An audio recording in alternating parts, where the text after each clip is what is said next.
saat ini saya bersama dengan Andiko Ardi Purnomo, Presiden dari Pelita Jaya Bakri, Jakarta. Mas Diko, gimana kabar Mas Diko? Ya, Bung Ridwan, baik-baik. Gimana Bung Ridwan kabarnya?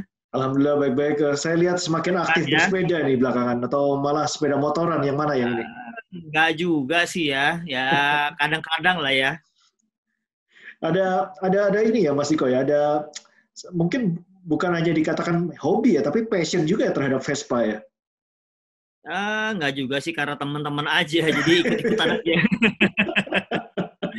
Ya, suka-suka tapi karena keikut-ikutan jadi ya kecemplung lah gitu. Eh, belum ada wacana untuk pindah ke Brompton. Aduh, kayaknya belum ya kayaknya ya. Mahal tuh. Harganya sekarang benar-benar luar biasa sekarang harganya.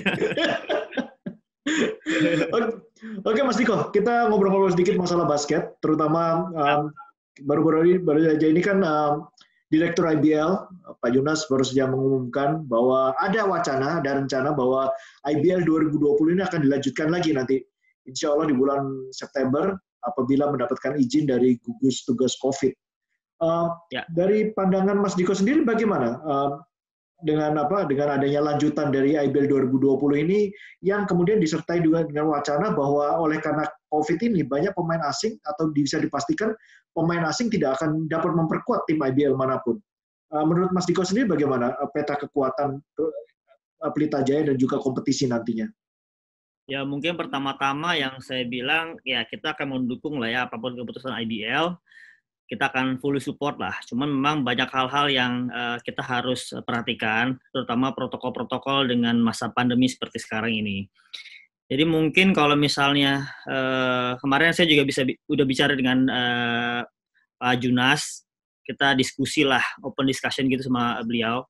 Memang pemain asing itu juga sekarang kita akan kesulitan untuk menentukan bagaimana karena dunia masih kayak seperti sekarang, jadi mungkin pemain asing-asing juga nggak bakal bisa balik sepenuhnya gitu. Jadi mungkin ada yang satu, ada yang dua, bahkan mungkin ada yang nggak balik. Jadi ya kemarin idenya mau mencoba untuk memakai lokal semua, jadi all lokal. Nah cuman memang masih belum diputuskan apakah itu melanjutkan liganya atau membuat liga baru. Jadi masih terus dibicarakan di level IBL setahu saya. Jadi masih belum ada keputusan lah. Tapi kalau misalnya memang harus berjalan kembali ya kita support. Seandainya ini berjalan sesuai dengan yang tadi diwacanakan ya, IBL 2020 ini akan dilanjutkan kembali, bukan musim baru tapi dilanjutkan kembali.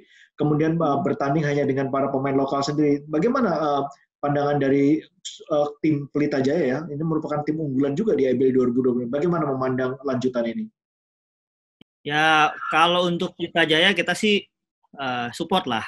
Tapi memang kan semua tim mungkin banyak karena kemarin kita pakai 3 pemain asing, jadi mungkin ada tim yang memakai pemain lokalnya nggak sebanyak Pelita Jaya, atau mungkin Pelita Jaya juga mungkin sekarang kalau lokal semua juga mungkin nggak terlalu banyak kali pemain-pemainnya. Jadi mungkin rata-rata di tim IBL karena ada pemain asing 3 pemain asing, jadi pemain lokalnya mungkin kurang begitu banyak. Jadi kalau bilang peta kekuatan saya juga belum tahu karena sampai sekarang belum ada update siapa yang masih di tim mana, kita juga masih belum terlalu terinfo ya. Karena masing-masing sekarang udah berlatih masing-masing di rumahnya masing-masing juga gitu. Jadi ya kita lihat aja nanti seperti apa.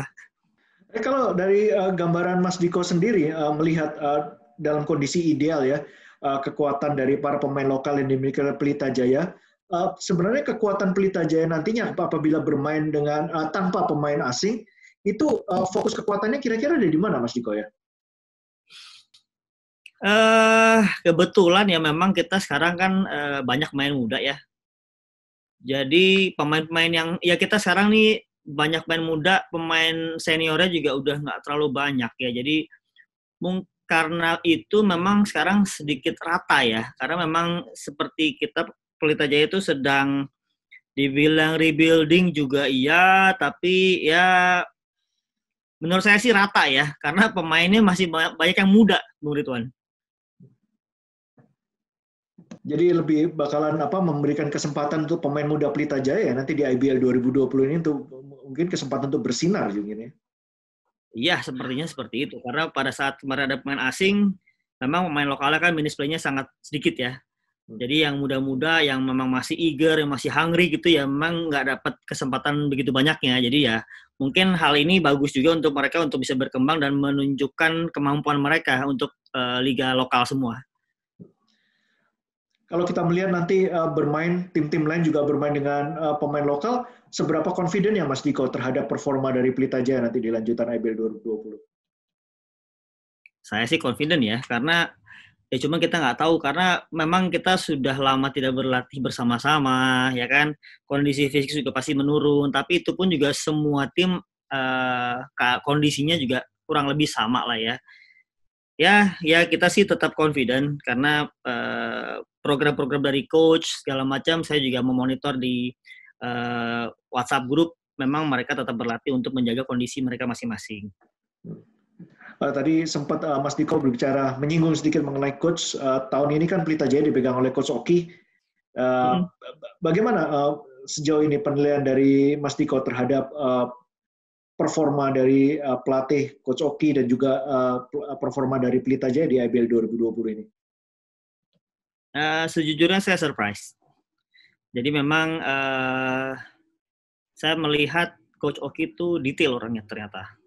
Jadi hal-hal yang memang saya nggak kepikiran juga gitu. Memang orangnya banyak pikiran-pikiran yang di luar pikiran kita kalau saya bilang sih. Dan yang paling penting chemistry ya terhadap anak-anak ya.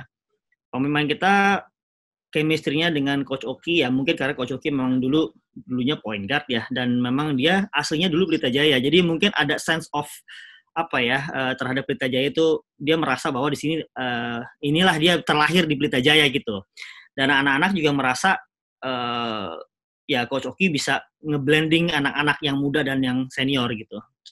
Jadi saya cukup surprise lah. Ya. Tahun ini kan Mas Diko kita kembali melihat jajaran pemain lokal ya dari Pelita Jaya. Masih ada nama-nama seperti Adi Pratama, Respati Ragil Pamungkas, kemudian yang disebutkan Mas Diko tadi pemain-pemain mudanya seperti Regi William Mononimbar gitu. Kalau pemain dilihat dari wacana Mas Diko tadi, sepertinya Pelita Jaya berusaha untuk menyambungkan tongkat estafet ya dari pemain senior kepada pemain muda. Prosesnya sejauh ini bagaimana menurut penilaian Mas Diko? Sangat align dengan rencana kita. Di situ kan ada Regi, di situ ada Govinda, jangan lupa Govinda pemain muda yang cukup berbakat ya sekarang di Pelita Jaya dengan size dia begitu tinggi, dengan dia bisa shoot, dengan dia bisa rebound. Ya memang itu salah satu tambahan juga buat kita. Terlepas daripada itu masih ada Adi Pratama dan pemain-pemain muda seperti Al Christian Chandra pun juga sekarang juga mulai menunjukkan gitu. Dan kalau Ragil memang it's Ragil gitu, memang dia di situ sudah. Jadi Bung Ridwan juga mungkin sudah tahu. Oke. Mas Diko, boleh share sedikit rencana Mas Diko untuk tim Pelita Jaya ini selama 1, 2, 3, 5 tahun ke depan bagaimana? Apakah ada wacana-wacana dan rencana-rencana baru untuk pengembangan tim ini atau mungkin penambahan infrastruktur? Ya memang infrastruktur sudah rencanakan sudah lama juga ya, cuma memang kondisi sekarang dan sebelum-sebelumnya juga kita sudah punya rencana lah membangun infrastruktur, cuman memang masih ada kendala-kendala yang memang belum kita bisa jalankan, kita belum pecahkan, cuman pasti kita akan membuat. Nah sementara ini kan kita berlatih sebagai home kita di GMSB ya, cuman kita juga memang sudah punya rencana memang Bung kita membuat gor. Sudah lama sebenarnya, cuma memang nggak gampang kita mencari lahan ya. Jadi gambar sih udah ada beres semua. Saya juga konsultasi sama Coach Ito karena Coach Ito kan punya lapangan juga di Manado tuh. Iya. Saya sudah bicara sama dia juga, dia sudah kasih gambar. Gambar udah beres, tinggal eksekusi sebenarnya. Jadi ya doanya dan dukungannya. Oke. Mas Diko kan juga duduk di BTN ya, Badan Tim Nasional. Dan mungkin kita bisa bicara mungkin secara garis besar aja mengenai timnas kita di FIBA Asia Cup Qualifier 2021 ini. Terutama dalam perihal mengenai rencana kita ya, jadwal kita untuk berhadapan dengan Thailand. Ini merupakan game yang sangat kritikal sendiri. Kalau dari pandangan Mas Diko sendiri, bagaimana sih persiapan timnas kita dan kans kita untuk menghadapi Thailand nanti? Kan sih saya bilang sih cukup besar ya karena memang ya kita nggak bisa meremehkan atau nggak bisa melihat Thailand itu sebagai tim yang nggak kuat. Mereka sangat kuat. Dan 3 tahun, mungkin bahkan 5 tahun belakangan ini mereka sudah mengambil pemain-pemain yang naturalisasi dari Amerika juga. Ada 3 orang atau 4 orang. Menambah memang berdarah Thailand. Jadi kekuatan mereka tuh pasti nambah. Begitu juga saya lihat kemarin, saya sempat pegang timnas tahun 2 tahun lalu lah.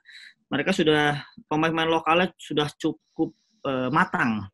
Kita sempat kewalahan juga, tapi ya memang masih dikasih menang kita sama Thailand. Jadi chance kita ada, cuman kita lihat karena saya nggak bisa ngomong banyak karena terus terang kondisi sekarang ini memang kita nggak bisa bilang terlalu jauh ya Bung Ridwan ya. Dengan pemain kita si Leicester itu masih di luar, belum bisa latihan lagi, pemain yang lain juga masih di rumah masing-masing. Jadi memang pun si coach Toronya sudah balik ke Serbia gitu. Jadi ya kita bicaranya belum bisa terlalu jauh sekarang ini. Tapi ya saya masih yakin juga bahwa kita bisa lah sama Thailand sih. Seru lah. Ya, memang kondisi pandemi dari COVID-19 ini memang memberikan dampak ya sangat besar ya, terutama mengenai persiapan tim, baik timnas maupun tim-tim lokal ini. Pertanyaan terakhir, Mas Diko. Mas Diko, kalau umpamanya dari kacamata BTN sendiri dan mengenai kekuatan timnas Indonesia, apakah ke depannya masih ada wacana untuk menambah pemain-pemain naturalisasi bagi timnas kita? Sebenarnya kita membuka segala macam kesempatan ya, intinya untuk Indonesia ya.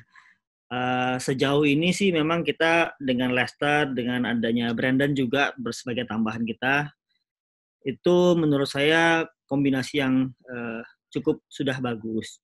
Cuman memang karena kemarin berhenti, jadi grafiknya lagi mau naik, jadi sempat terstop gitu ya. Tapi kalau untuk menambah, ya itu sih sebenarnya keputusan dari coach-nya dan manajernya. Tapi saya bilang terbuka saja gitu. Mana yang paling baik, kira-kira yang paling bagus untuk tim Indonesia, ya itu yang kita lakukan. Oke. Makasih masukannya Mas Diko sore ini. Terima kasih bincang-bincangnya pada sore ini untuk melihat persiapan Pelita Jaya dan juga wacana dari IBL 2020 untuk dilanjutkan nanti. Terima kasih Mas Diko. Thank you waktunya. Ya, terima kasih banyak atas interviewnya. Stay safe Mas Diko. Selamat sore. Keep healthy.